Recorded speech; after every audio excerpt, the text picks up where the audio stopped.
It's about the Transportation Security Administration's watch list. The ACLU says it has grown to about 1 million names. Among them, CNN Special Investigations Unit correspondent Drew Griffin. And he's not the only one caught on the list. So are lawyers, even congressmen.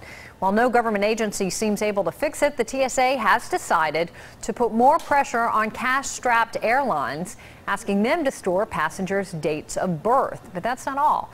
Keeping them honest tonight, here's Drew's report. With Congress now bearing down on watch list mistakes, the Transportation Security Administration will look for help from the airlines. Along with asking airlines to store dates of birth on travelers, the TSA wants air carriers to count how many passengers are stuck on the watch list, forced to go to ticket counters to verify who they are, rather than quickly getting tickets online or checking in at a kiosk.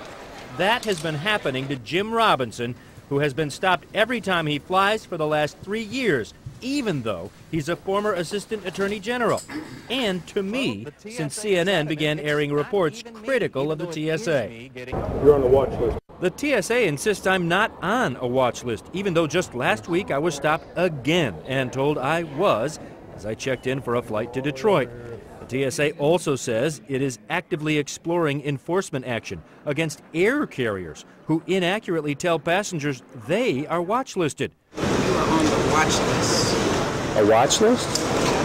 What does the financially strapped airline industry say about the TSA's proposals? The Air Transport Association told us the airlines have been given assurances for more than 4 years that TSA would soon be taking over responsibility for vetting passenger names against government watch lists. It hasn't happened yet. The TSA says next year.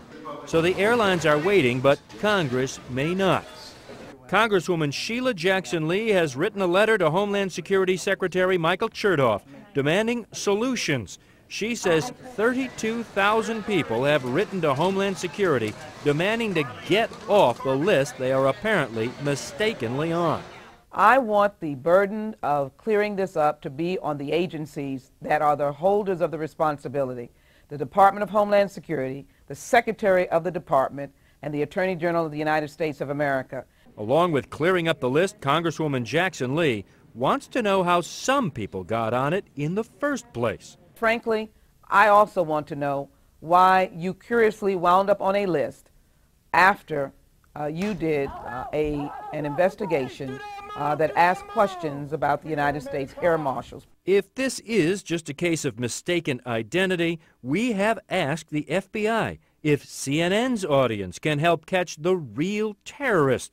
Specifically, CNN has asked for the name, photos, and location of any suspected terrorist using either the names James Robinson or Drew Griffin. The FBI refused, saying their policy is not to discuss individuals on or not on the watch list. Unbelievable story. And Drew with me now. Drew, last week, Homeland Security Director Michael Chertoff said if you wanted to get off this list, you should go see the Inspector General of Homeland Security about it. Did you? Yeah, he said that in the congressional hearing. Of course we did. I want to get off this list. But the Inspector General's office told us, hey, they don't investigate individual complaints of people, and basically told us to go elsewhere. So what's going on? I mean, you just think it's bureaucratic confusion on all counts? You know, it's hard to tell, and that's what Congresswoman Jackson Lee is trying to figure out, Campbell. Now, they've had two. We've had the head of the TSA, the head of Homeland Security, both go to congressional hearings and blame somebody else for all this. Jackson Lee is trying to figure out who manages this watch list and who can get people off the watch list. Right now, people like me, I'm stuck. So are apparently thousands of other people, and we don't seem to be able to have a way off, and that is the problem.